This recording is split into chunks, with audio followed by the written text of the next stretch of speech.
Hello, this is Melissa. Today is the 16th of June, 2024. I hope that everybody's doing well and hanging in there. I am, but really busy right now with a few things and having a hard time keeping up. So I'm just going to very quickly introduce what I'm putting up today. In January of 2019, Alan Watt gave a talk entitled Scientific Socialism. Obey, take your drugs.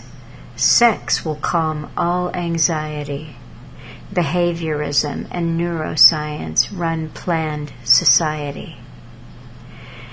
Alan did this talk on January 13, 2019, and he ended up wanting to carry the theme on the following week. So on the 20th of January, he did a part 2. And because I'm pressed for time right now, I'm giving you the second half of the second part of this talk. So it's both hours are a really good overview of how scientific socialism works. I happen to think that the second half is just a really nice, tight, this is how it's done kind of talk. That's about all I have to say, except that the little half-hour section that I'm bringing you also ties in really well with the real history that will be going up next week on the 20th of June. In October of 2023, I did a Real History, episode 38, October 5, with Mike in Canada, and the title of that was Over the Mountain. And this was a different format for Real History than I usually do. He had plotted it out. It was essentially, I wouldn't say scripted, but it had a format. And so the one that is going up on Thursday will be the same thing. And it's really a part 2 of this, Over the Mountain. So the first one in October was a conversation in 3 parts: directed energy weapons, 9/11 planes, and COVID-19. I've seen a little bit of what Mike has done for this episode on Thursday, and it's very interesting. And what he said to me in an email is when we go to record it, he said, we're going to be talking about what is real and what is fake. And I think that theme ties in really well with what Alan's talking about in this 2-part, 2 hours from January of 2019, because so much of how scientific socialism works is to bring us a constant barrage of fake or unreality. I also think that the half hour that I chose to play today, it ties in well with the Tragedy and Hope book club. So hopefully some of you were able to participate in the talk that Darren led yesterday on the 15th, and there will be an upcoming one on the 29th led by Nick Hayes. Sorry to be so rushed. I hope that you enjoy this short little Redux and have a great week, and tune in for the Real History with Mike. I think it's going to be a very interesting talk. Take care. Everything's secret, isn't it? We're dealing with agencies and government bureaus and so on. It's always secret. They can't tell you anything. And they won't tell you anything. But people are told that they're there to represent them. For who? Who's representing you for what? They're there to represent you for what? So we go along with this game of pretense, and we have to participate in the pretense. And you're supposed to vote so that someone can rule you. And again, a marketing company will create the image of this person or this party you're going to vote for. And we've been doing that for long before I was born. That same nonsense. It's really amazing to me that people just don't ask the right questions. How many folk do you know who've even asked why your countries are always at war somewhere across the planet? Why? And don't take the glib answer, oh well, it's to stop some genocide over here or there or whatever. Really? Is that what if we're just out there to do good for people and stop them killing each other? Is that what it's really about? You'll find our countries are behind most of the killing across the world and the plundering still today of the resources of different countries. Way more than any little petty tyrant is doing. The first thing you need for war, and that includes localized war, without even the term war being used, because we don't use that very often, is we're policing actions. Just change the appearance of something, perception management again, to disarm your logical process of thinking. And you find, as I say, that, Tony Blair is a good example, only one of many. The Daily Mail had it 2 years ago, years after that invasion of Iraq and elsewhere, where Tony met with the heads, the CEOs of big oil corporations, and the US wants to, and they divvied up the oil fields across Iraq before they did the invasion.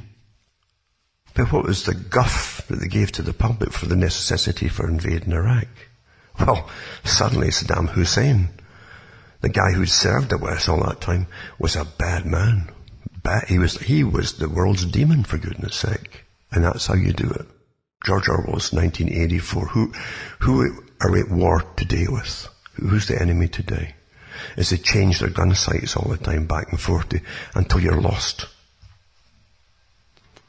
But behind it all is always profit for big corporations. Always. Always, always, always. The whole idea with Russia for years now is because there's a group in the Middle East involved with a group in the US and in Britain who want to have the rights of the oil fields all through the Middle East and into the east of Europe. And naturally Russia is also, was also laying oil pipelines across. In fact, they were feeding a lot of the gas to the Europe, of course, and that all got cancelled supposedly because of the last fracas of propaganda. So it's all to do with corporate warfare, really. That's what it's about. Nothing to do with ideology. Russia's got the same successful psychopaths as we do, running us, behind the scenes. Governments are almost there to rubber stamp things on behalf of the big corporations today. And the big corporations use every technique of control. Again, persuade the public. The first thing you must do for warfare is basically get the public support on your side for anything you want to do. If you want to invade and steal whatever, don't say we're going to steal, we're going to help these folk over yonder. That's what you say. It's not difficult to do. And because you raise the public to be gullible, believing that they've got an honest society, even though there's no signs of it, they keep telling you there is. And so why would they lie to you? Decent folk would say, well, there must be something to it, for goodness sake. And the fallout from it all achieves further goals. And that's what people don't realize too. The mass migration, remember, into the whole of Europe was discussed before Tony Blair got the war going with Britain involved in Iraq. That was part of the agenda, the mass migration into Britain and other countries. So there are many agendas being fulfilled here, and it's not by chance. Not by chance at all. In other words, what I'm saying to you, I've given talks on this many years ago about how history is written. And it's nothing sudden in history, unless it's something out of nature that was unforeseen. But anything to do with human involvement means there's been planning involvement. It doesn't simply happen by itself. There's never a spontaneous war on any grand scale. It takes years of planning to get it all going and to get all the logistics worked out, etc., before you make the first move. Big battle plans. But for the public, you're taught today that everything's just fairly sudden. Utter nonsense. Your history books are written in advance. And that's why the initial propaganda, no matter how absurd it is at the time, and even more absurd after the facts and after time has passed, with more evidence coming to light, the initial propaganda will be stuck to like concrete. And everybody involved at the top, as they stand together and they close ranks, will never ever vary their opinions. They all know what to say and do to keep on their own little power jobs and to stay up in a position of wealth. And that's how precise and total everything is today. History must be taught afterwards the way it was planned to be taught before the event took place. Same with World War I and a whole lot of other wars as well, for that matter. It's so fascinating to see how the group, the Milner group, that became the Royal Institute for International Affairs, Council on Foreign Relations across the planet, for the global enterprise system based in London, England at the time. It's so interesting to read The Anglo-American Establishment by Professor Quigley, who is given access to their own historical records. They have their own historical records, for goodness sake. They also have members who write the history for the public, and that's different. But for accuracy's sake, for their own members, they have archives of the real histories as it happened, going way back. And Quigley thought it was so important that their function in history and altering and planning history and planning the future was so important that the world should know about it. And in Tragedy and Hope, he went too far. The group that he belonged to kind of panicked, and they took the place back for the book, for printing, and didn't print more, although luckily enough had been printed that they could be copied. And they are accurate when you compare them. But the other book, The Anglo-American Establishment, giving you the history of this group and how they didn't actually start in the 1800s, but they changed their name in the 1800s. In fact, it was so secretive, they changed their names even amongst the degrees of membership from the low to the top. And he shows you how they worked with circles and how some of the circles would interlap like Chinese puzzle rings. And when they interlapped, those members there, we would call technocrats today. They worked to do more of the doing and persuading other groups on how to go along with the doing of things across this empire that they were creating. And they also planned wars with South Africa to take over South Africa from the Dutch and settlers and the Boers.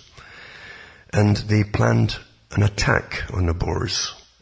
And members of this group attacked the Boers, and they took along with them a Times reporter, because they own newspaper. The members owned the newspapers in the day too, as they still do today.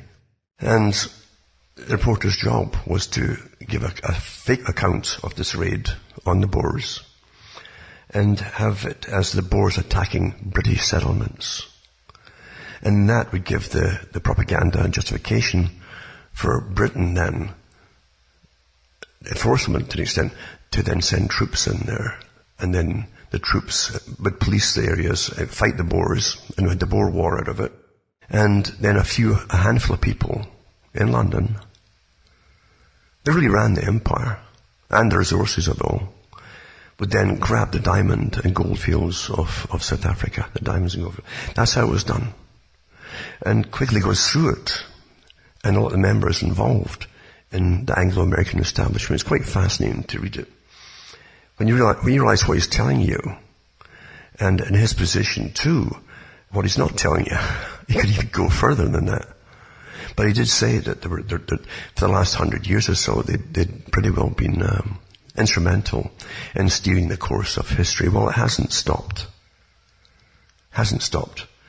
And depending on how you look upon this agenda, if you're an insider, naturally you want to get rewarded for going along with it all. And you do. Doors will open if you are tapped to go into the CFR.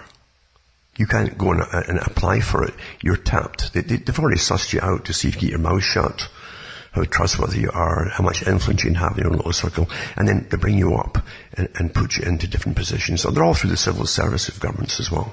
and the military too at the top. And for the military, they don't often have to even serve much time in the field, if any at all.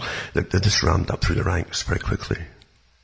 And once they're up to the top ranks, they know all the contacts of military industrial boys, and then they're given jobs as CEOs sometimes, or go-betweens to lobby on behalf of the military industrial complex. It's quite a system, but it's a completely different reality than what the peasants are taught at the bottom, that pay for everything, and fight for everything, and do the fighting. It's vastly different. Vastly, vastly different. So perception management is incredibly important in the way that we are run. Now, I've always mentioned in my talks, I hope I have, that I don't give you nostalgia for the past. But there's no doubt about it. The natural humanity you would see from people, even in times of incredible poverty. And the UK was incredibly poor after World War II. And we were incredibly rationed right up until 1954, I think. And even then, lots of the food was still getting taken out of British farms and sent abroad to feed Europe. That's a devastating war. Devastating. So, but during it all, you still find decency amongst different people, but you'd also find a form of viciousness amongst those who'd had maybe a few generations of poverty. Because to survive, people can become awfully hard as well, naturally. But it was the balancing out of it with decency there too that got people through it. And I remember when people didn't own their own homes. I mean, most folk, say in Scotland, rented council housing. They couldn't afford their own homes. A socialist country, as far as socialism, as far as I was concerned, was the suppression of people not to be able to afford and to buy anything. You're kept at bottom level with wages controls, prices controls, high taxation. And that's how it was set almost in stone that way. It was terrible. And amongst it all, you had ridiculous public relations exercises or propaganda, run again by psychologists and marketing companies, on how wonderful the youth were today. You had all this chance in the pop business and rock business and so on. And we should all be happy because you had good music. Well, it was to give you them a fake idea for the change of the future, because they weren't raking in the millions of bucks like a 2 or 3 different top groups. Of course they weren't.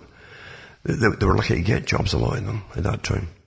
As I say, so in Peter Hitchens, he did mention that he's not nostalgic for all of the things that passed, but he did mention they had basic values. And there was a basic remnant of a culture that came from what is hated.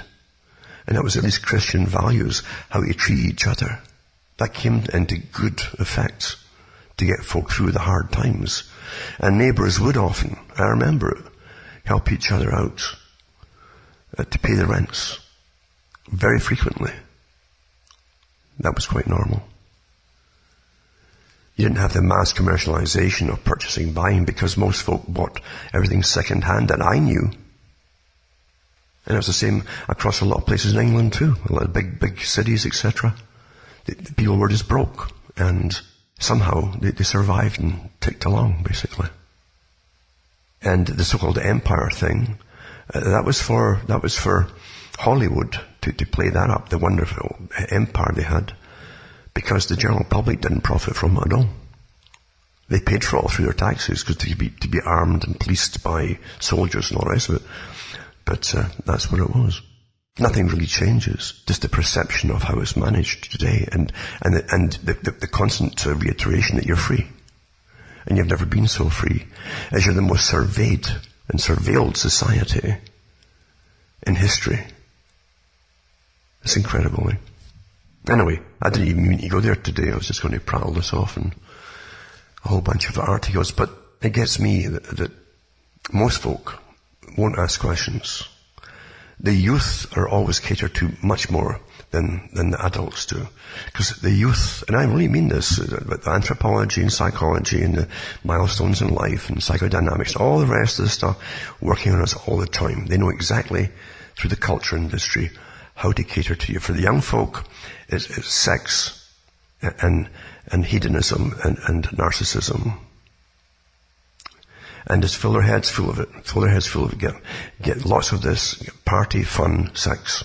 For the people who do get hitched, which are declining all the time naturally, with all the anti-marriage propaganda coming out there too, except for maybe single parents.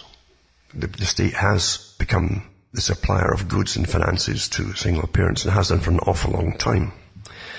And none of this happened because of pressure from the bottom, folks. It came from the top. Always comes from the top. It suits the banking system, the international banking system, the big system that really runs the world through its networking and its circles and circles, like Quigley said. Awfully important to understand it. Because the same group that the Milner Group belonged to, that became the Royal Institute for International Affairs, Council on Foreign Relations, Pacific Rim Associations, and all the other associates, all the same group, gave you the United Nations, the World Bank, the Bank for International Settlements, the International Monetary Fund, and a host of other debt-creating systems, but profits from the banks, the you'll pay off. They own them all in the central banking systems across the world. Because money was to be the new military power, the new form of military to control everybody's lives. And it's been awfully successful, isn't it, when you think about it to the present time. Because when you're getting some of it, even though it's all debt-based money, people can live a bit better on a materialistic basis than they've ever done before. But again, they've been taught that somehow like this candle will never burn down, although it's designed to. Because once the whole world's under the same system, in comes austerity. And just like they're teaching children today, in school now, to worship the planet Earth, and they must sacrifice for the planet Earth, which is another big front organization for total control of the planet and how you live, right down to even if you'll get born, if they'll need you, eugenics, etc. Because that's all part of the same system run by the same group. Always was. And they've got all the time in the world to implement it. They're awfully precise now with their 50-year plans and 100-year plans and what they can achieve, the different goals along that way, all the milestones. They know exactly what they can do now. And you will see all these things come to pass. And the Brave New World of Aldous Huxley, that didn't appear out of thin air. Huxley mixed with all the eugenicists. He mixed with the class that were the controllers and the professionals that dealt as controllers on behalf of those who owned the planet and the finances of the day. And he was well aware through many, many discussions and growing up at the dinner table, etc., that through psychology and training in behaviorism and repetition, you could train up and raise a public to believe and behave in any way that you want them to behave and believe. And that's exactly what they've proven over and over again. Most people don't have their own mind. They have no reason to question things if they're just basically materialistically happy and they're getting along in life with, as I say, the substitutes for everything else given to them. But from the beginning, I never came out to talk to the general public. I just knew there was enough people out there asking questions who didn't have the answers. A lot of people, you'll find, were punishing themselves. They couldn't fit in. They knew lots of things were wrong in the world. They didn't know how to get verification of it and the knowledge of it and what was going on. And maybe a lot of them, some of them were brighter than other people, perhaps. And if you don't get the answers and you're demanding questions, you might turn in towards yourself and destroy yourself through either alcohol or drugs or both. And I'm glad that down through the years people have got in touch with me to say that I helped them get off of that track.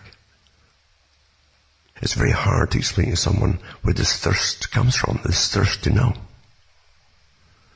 The most important thing in life is why? Why? Has never been asked. Or you're given ersatz answers. You're getting fake answers from the establishment who crush any alternative facts. I'm not talking about reasons, I'm talking about facts. And that's important to know as well. Again, if you into Lord Bertrand Russell, another Lord, remember, and folk never question why the Lords would be working to create this thing called socialism, because they don't have any affinity for the general public, the common people. Just like George Bernard Shaw didn't. But he had the same attitude as Shaw. And he worked in the same organizations as Shaw. The general public would have to come, everybody individually, to the socialist organizations run on behalf of the elite who should rule you. And you'd have to justify why they should allow you to stay alive and live in a socialistic system. George Bernard Shaw said it. His voice is up on video up there, on audio, if you want to listen to it. That hasn't changed. And Russell also said that eventually, hopefully he said, anyone will be able to persuade anyone else of anything they want. He's talking about with the right techniques and power behind them. Well, guess what, folks? Look around you today. What's getting pushed? Huh? And everyone fighting everybody else. Because you fall for opinions, you immediately take sides around and say, wait a minute, who's giving us this? Why are they giving us this? What is the final agenda with this? It's too easy by using emotion to get them fighting rather than asking. Isn't it? Remember too, before I finish off this talk, that you can get the books and discs at cuttingthroughthematrix.com. And you can also donate to me. You can find out how to do it. If you go into the website, and you'll see all the sites I have listed there at cuttingthroughthematrix.com. You should take note of them in case any of them get pulled eventually. You just never know. Or if I just decide to cut some out because of the cash problem. Everything takes money. And I was never out for money, otherwise I'd be selling you all kinds of gadgets, gimmicks and so on.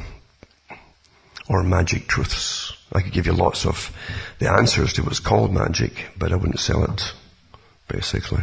And most folk want mysticism as opposed to facts. It's much easier to escape from reality that way for folk rather than to really go after knowledge. Because if you go after knowledge, then you're left with decisions on what you're going to do in life. And will that mouth of yours stay silent down the road or won't it? I've said before, and it's amazing to hear that the talks I've given from even 20 years ago being reiterated by other people in even was elevated high places, you might say. I've said to remember that you're the only material, just like the builders were always talking about. You are the building material. And you're the only building material that you can be sure of. And start with yourself. Instead of grabbing the latest flag or banner that's waved in your face for some cause or other, start with yourself. And once you've basically built yourself, then you'll see through all the cons that are out there. And then you could be a more complete person. And less angry, perhaps, because you'll certainly, if you follow all the stuff that's dished out on a daily basis to you by the marketers, including those who run all the rebel sites of all kinds. Everything out there is either a color revolution or something else on the go, isn't it? And once in a while you have to ask yourself, what are you rebelling against? Who wants you to rebel? And now we have this sanitized version of it, where every country will issue permits for your little demonstrations, and you go and protest, whatever it is, hold hands and sing whatever it is you sing, and then you all go off and have your pizza and coffees like you've done. It's almost like a hobby now in some big cities across the world. It really is, isn't it? It's a nice hygienic safety valve for everybody. Because everyone now has been pushed into different groups that you must belong to. You must belong to something, or you're not complete, apparently. But again, with a lot of folk now, it's only socializing they get. They can't even talk to each other, even when they're standing next to each other, without texting. Anyway, I'm going to put up some articles tonight. I was going to prattle on about them actually, but I just wandered off as I always do. And one of them was about the libraries and how the libraries are churning out. From the 90s in Canada and elsewhere, you would see massive book dumps and garbage dumps of awfully good books. They call it weeding, by the way. And like all organizations today, they're international. No one in any country, in any particular job, profession or in, does it according to that country or that culture. They all connect, see what else has been done across the world. Oh, they're doing this, let's do it too. But your culture, your history is often getting trashed. And along with it, the weeding, as they call it, and they call it weeding. Every top librarian knows it too. And some of the salaries of these librarians in the US bowls you over. Really. Honestly. Wherever you get taxpayers' money at work, you're getting plundered, folks. That's where the money is these days, isn't it? But yeah, the books they're getting chucked in rubbish dumps and the whole bit. And there's a lot of politicization involved, naturally, of things that they simply want to disappear. Tragic. New Zealand's doing it, Australia does it, Canada's done a lot of it already, still doing it. And the US is just doing it at an awful rate right now. Quietly from the public. They don't want public knowing about it, because you might start and get complaints about it. I mean, this is public money. It bought all these books, remember? And a lot of them aren't even selling them off. They want them all ditched. There's a lot of stuff now must disappear from history. The memory hole, as George Orwell called it. So I'll put those links up for those who maybe are curious to find out, to wonder where all the old books in the library, and a lot of reference books too, simply went to, is to give you new histories all the time. Everything's remade again. So I'm sorry to prattle on tonight, but as I say, I didn't mean to go here in the first place. But once you get started, sometimes it just happens. And I say the main thing is not to repeat just stories, etc. It's to do some thinking at times. Hopefully help other people out who are asking questions too. A lot of young folk are, and not just young folk, but a lot of folk are asking the questions, and they've been running. I used to compare it to being the awakening process. It's something stirs you. Something that lit the fuse, basically. That starts you off researching. And it's like coming out of a tunnel onto a field. And the field is laden with minefields everywhere. And everywhere you've got posts with signs and it's come here, here's the answer. Oh no, it's over here, here's the answer.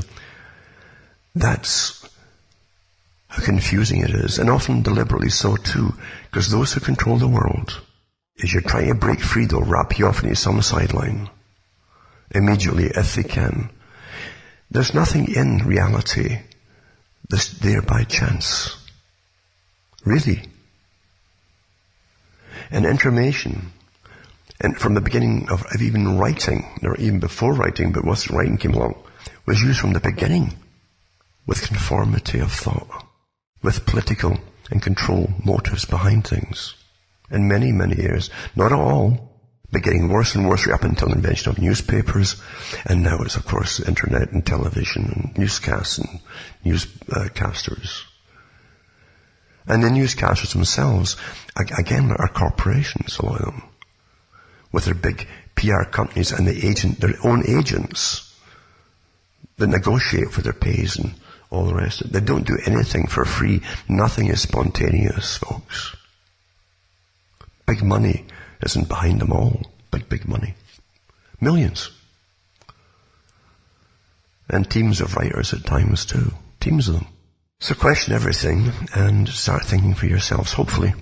And perhaps, like all down through history, there are always those who are around, a few, who can pass the knowledge on to the next group, who can sometimes have to go and hide themselves in some generations, because knowledge can be dangerous and those who control everything have always known that.